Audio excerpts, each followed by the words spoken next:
I'm Joanna DeChellis, editor of Club and Resort Chef. I'm here today with Sam Cavaciuti, executive chef of the Polo Club of Boca Raton. Thanks for joining us today, Chef. Great to be here. Tell us a little bit about the food and beverage operation at Polo. The food and beverage operation at Polo is, I like to call it a beautiful monster.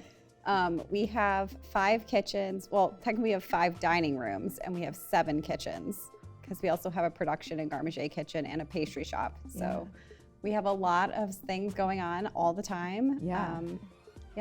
And you've been there for how long now? So I've been at Polo for 6 years. I've been the executive chef for about the last year. Okay. So what's that transition been like for you?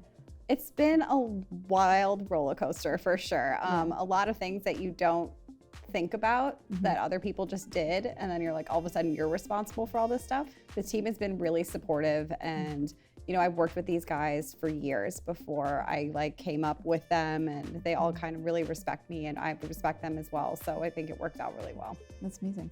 What do you think Polo does really well from a dining perspective? So as of late, we have definitely pivoted with the whole pandemic. We went from completely shutting down operations 2 years ago to having a full service to-go menu, to having a marketplace, and now we've reopened all of our dining venues, and we're doing it with, you know, a multi-generational club at this point. Like, we have grandparents, parents, grandkids, and even great grandkids at this point. So it's definitely. How many members are there at Polo? There are about 3,200 members. Okay. Not all of them are full-time members. You know, we have our snowbirds, but yeah. So how do you keep menus interesting when you're working across that many operations, that many kitchens, that many people? Yeah. I mean, are you writing menus day in and day out? Yes, but we also like to plan. Like, I'm a big planner. So we have all of our menus done 6 weeks out, but we do our daily specials with things that are seasonal and local and stuff like that. We plan all of our events 6 weeks out. You know, we kind of have to have everything under control so it looks seamless, even when we're running around like chickens with our heads cut off. What are some of the biggest challenges you have at Polo? Right now, I would definitely say it's the labor market. I think that's hitting everybody right now. We were very fortunate to start a J1 program this year, which is the first year that we're doing it. And it's really rewarding watching these kids like grow and they get excited about stuff. So do you have you done a J1 program in other clubs that you've been with? I haven't. Okay, Polo so was the for other first people one. like you who have never done this before, what do they need to know about a J1 program? So a J1 program is a training program. Like, you can't say the word work. You're there, they're there to train. And it really is a training program. They're not really standing on stations by themselves and, you know, just like getting out of the weeds with tickets. They're more like learning how to get out of the weeds with someone else who's been there, who knows what they're doing. So they kind of just learn as they go, and then we switch them in different restaurants as the season goes on, in different departments. Like, sometimes they'll go to baking and pastry, sometimes they'll go to, you know, garde-manger, or they'll learn how to make soups one day. So it's definitely a training program. So what happens after they're done training through the J1 program? So with the J1 program, they only come to us for a year. So as opposed to H2Bs who come for season, they can come back season after season.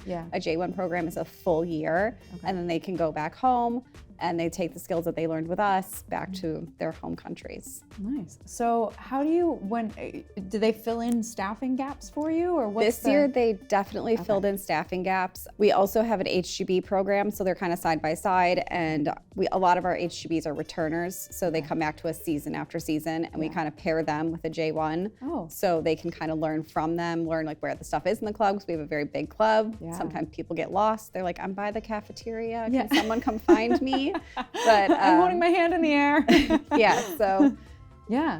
That's very cool. So that solved a lot of your staffing issues. What about other challenges you have? Do you have any of the supply chain issues that others are facing? We're definitely seeing supply chain issues. It's definitely, we are with the supply chain issues, we're very open with our membership. So like, we'll send out a weekly email like, hey, by the way, this week, X, Y, and Z are out of stock. We can't get them. We apologize, you know, and we just try to substitute whatever we can the best. I think the biggest problem we've been having is soda. Really? Yeah.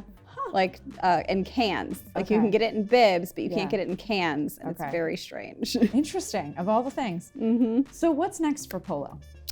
So we just revealed that we are going through a renovation. That's if exciting. It passes the vote, which we think it will. Yeah. It's a very big renovation. All the kitchens are going to get redone. So it's like a 2-year plan. So we're not actually going to shut down operations. So we'll just have to adapt to having like only one floor open at a time. Yeah.